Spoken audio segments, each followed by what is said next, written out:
राम रावण के दामाद थे तो उनमें लड़ाई क्यों हुई? सीता जी लक्ष्मण की बहन थी तो भाभी कैसे हुई? बहुत समय पहले की बात है। एक बार लंका में अकाल पड़ गया था। जब लंका में अकाल पड़ गया तो रावण ने यहाँ तक कि ऋषि मुनियों से भी कर लेना शुरू कर दिया था। फिर धीरे धीरे राक्षस ऋषि मुनियों पर भी आक्रमण करने लग गए थे। अब ऋषि मुनियों के पास धन संपत्ति तो होती नहीं थी, तो उन राक्षसों ने उनका खून लेना शुरू कर दिया। फिर कुछ दिनों के बाद रावण एक जंगल में घूमने के लिए गया तो उसी जंगल में एक पंडित रहता था जो माता लक्ष्मी को अपनी पुत्री के रूप में प्राप्त करना चाहता था। वह पंडित एक मिट्टी के घड़े में रोजाना दूध चढ़ाया करता था। उस दिन वह पंडित कहीं बाहर गया हुआ था, तभी रावण आया और उसने उन ऋषि मुनियों पर आक्रमण कर दिया। फिर रावण ने उस पंडित की कुटिया में जाकर के देखा तो उस कुटिया के अंदर वह मिट्टी का घड़ा रखा था। रावण ने उस घड़े को अपने हाथों में ले लिया और उस घड़े में ऋषि मुनियों का खून इकट्ठा किया और उस खून को लेकर वहां से चला गया। रावण ने लंका में जाकर ये अफवाह फैला दी कि इस घड़े में बहुत ही जहरीला विष है। इस विष को जो कोई भी पिएगा वह तुरंत ही मर जाएगा। और रावण की वन विहार करने की आदत थी। अब रावण उस घड़े को वहां पर रखकर वन विहार करने के लिए चला जाता है।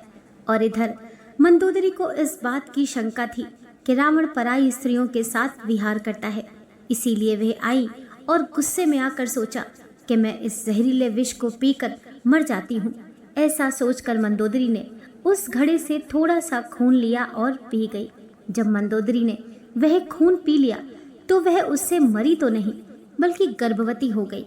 अब तो मंदोदरी और भी ज्यादा परेशान हो गई। उसने इस गर्भ को गिराने का उपाय सोचा और रावण से कहा कि हे महाराज, मैंने सुना है कि आप जब जोर से दहाड़ते हैं तो बड़ी बड़ी स्त्रियों के गर्भ गिर जाते हैं। एक बार मैं भी तो देखूं कि आप कैसे दहाड़ते हैं। मंदोदरी की ये बात सुनकर रावण ने जोर से एक दहाड़ मारी तो मंदोदरी का गर्भ नीचे गिर गया। फिर रावण वहां से चला गया। मंदोदरी ने नीचे गिरे हुए गर्भ को उठाया और उस गर्भ को उस घड़े में डाल दिया और उस घड़े को ढक दिया। 2-3 दिन बाद आकाशवाणी हुई कि अगर ये घड़ा इसी राज्य में रहेगा तो यहाँ पर भयंकर आपदाएं और अकाल पड़ेंगे। इसीलिए इस घड़े को ले जाकर कहीं दूर जमीन पर गाड़ दो। आकाशवाणी को सुनकर रावण ने सोचा कि राजा जनक का जो राज्य है मिथिला, वह बहुत ही समृद्धशाली है। मैं उस राज्य में इस घड़े को गाड़ दूंगा। फिर अगले दिन रावण उस घड़े को लेकर रवाना हुआ और मिथिला नगरी पहुंच गया। वहां जाकर उसने उस घड़े को राजा जनक के बाग में गाड़ दिया। फिर धीरे धीरे राजा जनक का वह बाग जो हरा भरा था, जिसमें अनेक प्रकार के पौधे लगे हुए थे, वे सभी सूखने लगे और धीरे धीरे करके वह पूरा बाग सूख गया। राजा जनक ने जब ये देखा कि अचानक हरा भरा बाग कुछ ही दिनों में सूख गया तो वे आश्चर्य में पड़ गए। राजा जनक का वह भाग सूखने के बाद धीरे धीरे पूरे नगर की हरियाली सूखने लगी और राज्य में भयंकर अकाल पड़ने लगा। चारों तरफ भूखमरी फैल गई। राज्य की प्रजा भूख से मरने लगी और चारों तरफ हाहाकार मच गया। ना तो खाने के लिए लोगों के पास अन्न रहा और ना ही पीने के लिए पानी। नगर के सारे तालाब और सरोवर सूख गए। पशु पक्षी भी भूख के मारे तड़प तड़प कर मरने लगे और जो बचे हुए थे वे वहां से इधर उधर भागने लगे। फिर एक दिन राजा जनक के पास ऋषि वशिष्ठ जी आए और उन्होंने राजा जनक से कहा कि हे राजन, अगर आप यहाँ पर हलेष्टि यज्ञ करवा दें तो आपका राज्य पहले जैसा हो जाएगा। आपके राज्य में पहले की तरह खुशहाली ही खुशहाली आ जाएगी।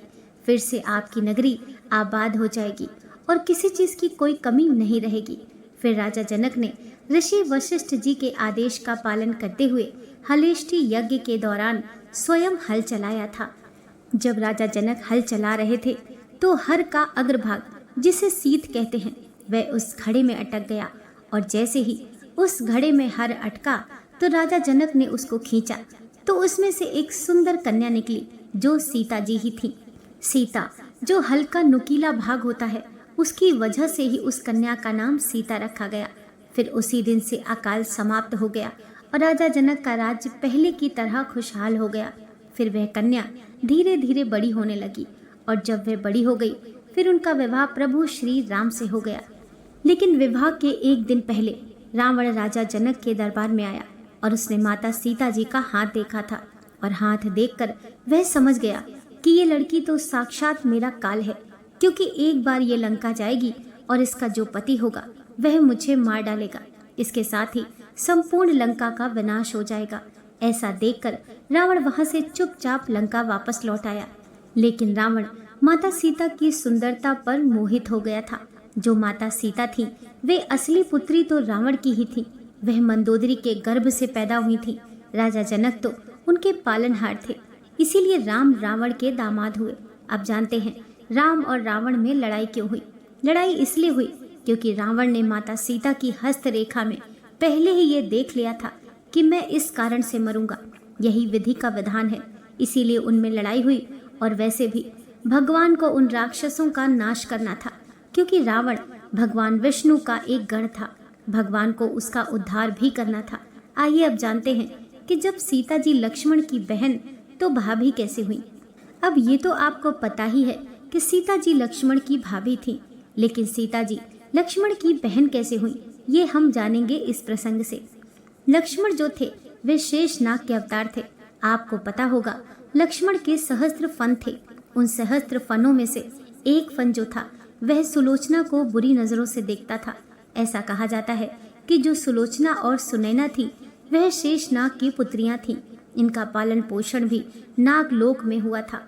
शेषनाग के एक फन की नजर सुलोचना पर पड़ी और उसने सुलोचना को गंदी नजरों से देखा।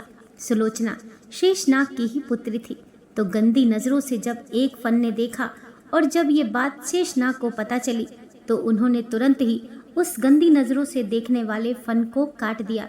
फिर उस फन से ही मेघनाद बना था। इधर शेषनाग से ही मेघनाद उत्पन्न हुए थे और शेषनाग से ही लक्ष्मण उत्पन्न हुए थे। दोनों ही शेषनाग के अवतार थे। तो मेघनाद की बहन सीता हो गई, क्योंकि सीता मंदोदरी के गर्भ से उत्पन्न हुई थी और मेघनाद रावण और मंदोदरी का ही पुत्र था। इसीलिए मेघनाद की सीता जी बहन हो गईं। और मेघनाद और लक्ष्मण दोनों शेषनाग से उत्पन्न होने के कारण भाई भाई हुए। इसीलिए सीता जी लक्ष्मण जी की भी बहन हुई। हालांकि कुछ मान्यताएं ऐसी भी हैं कि सीता जी धरती से उत्पन्न हुई थी और शेषनाग भी धरती को धारण करने वाले थे, इसीलिए उनको बहन मानते हैं। इस प्रकार से सीता जी लक्ष्मण जी की बहन भी थी और भाभी भी थी। दोस्तों, आशा करती हूँ आज की कथा आपको ज़रूर पसंद आई होगी। वीडियो पसंद आई हो तो लाइक कीजिए, चैनल को सब्सक्राइब कीजिए। मिलते हैं नेक्स्ट वीडियो के साथ।